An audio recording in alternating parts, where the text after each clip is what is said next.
नमस्ते दादाश्री जी। नमस्ते। बहुत सारे लोगों को बहुत सारी प्रॉब्लम्स होती है लाइफ में, हुँ, मतलब मेंटली चैलेंज होते हैं या कैंसर जैसी बीमारियां होती है या भयंकर अवस्था होती है कभी कभी उनकी शारीरिक मेंटल कुछ भी। तो ऐसे लोग जब हीलिंग को आते हैं और हीलर्स उन पे हीलिंग करते हैं हुँ, और मान लीजिए कि उनकी प्रॉब्लम से वो निकल गए या सुधार आ गया उनकी प्रॉब्लम हुँ। जो भी है, तो इज दैट अ कार्मिक थिंग? मतलब ये कार्मिक है, विधि लिखित है, ये एक सवाल। और दूसरा, हीलर्स को ये करना चाहिए? हुँ, हुँ, बिकॉज जैसे हम आपको पता है कि हम what ever happens in life हम ये सीखने के लिए आते हैं। हुँ, जो भी प्रॉब्लम्स आती हैं, अच्छी बुरी जो भी एक्सपीरियंसेस है लाइफ, वो हमको कुछ ना कुछ सिखाती है।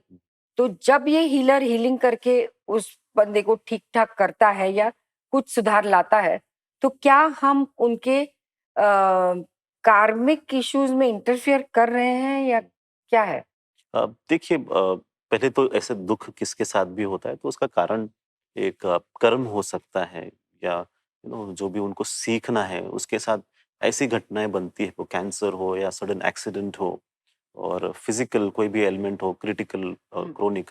तो उनके लिए सबसे बढ़िया ये होता है कि प्रेयर करना, प्रार्थना करना, किसी की बेहतरी के लिए, मानसिक अवस्था हुँ, या शारीरिक अवस्था को अच्छा होने के लिए। हुँ, पर जब हीलिंग की बात आती है ना? एक जैसे अब दैविक उपचार करके एक शब्द आता है कि हम विशेषतः आपके ऊपर काम करके उसको तकलीफ को निकाल देंगे।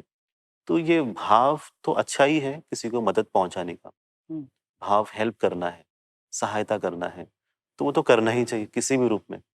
अगर आपको लगता है कि आपके द्वारा हो सकता है तो आप ज़रूर कीजिए। पर अगर उसमें भी मैं आ गया, हुँ, तो मैं कर हुँ, रहा हूँ, तो फिर से आप फँस जाते हो। तो ये जो हीलिंग का जो तरीका मैंने कई जगह देखा कि वहाँ पर यही है कि हम फ़ोर्सफुली चेंज करने की कोशिश करते, ज़ोर ज़बरदस्ती से।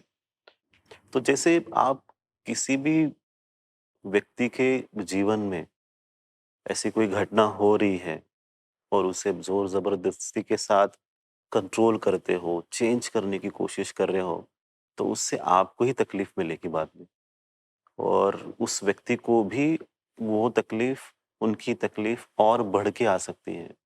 तो इसीलिए आपको ये देखना है कि जो नेचुरली ठीक हो सकता है, जो स्वाभाविकता होना चाहिए ठीक से, वो उस व्यक्ति के लिए होने के लिए आप प्रार्थना कर सकते हो और हीलिंग भी कर सकते हो, हुँ, दोनों कर सकते हो, पर आपकी तरफ से कंट्रोल ना हो, हुँ, ज़ोर-ज़बरदस्ती ना हो।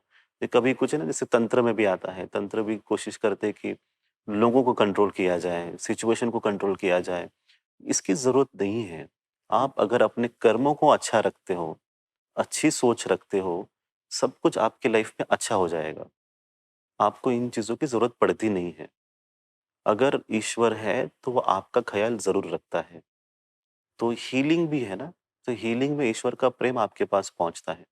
तो जी, करने वाला व्यक्ति अगर ईश्वर का अनुभव नहीं कर रहा है, तो हुँ, आपके पास वो ऊर्जा नहीं पहुँचेगी। तो आपके पास स्वार्थ पहुँचेगा। कुछ देर के लिए भी अच्छा लग सकता है, पर वो स्वार्थ भी आपके साथ रहेगा। इसीलिए जो हीलिंग करते हैं, वो ईश्वर को साक्षी मानते हुए हीलिंग करें। हुँ, और जो हम सिखाते हैं कि आपको ईश्वर को देखते हुए ही आपको लोगों को मदद पहुँचानी। करेक्ट। हुँ, तो आपकी बातों से कुल मिला के मुझे ये पता चला कि जो हीलर हैं या जो टीचर हैं, उसकी अपनी अवस्था किस तरह की है, उसके ऊपर जो विद्यार्थी है उसके ऊपर उसका प्रभाव पड़ता है। प्रभाव पड़ता है। हाँ, ये बहुत बहुत इम्पोर्टेंट चीज़ है।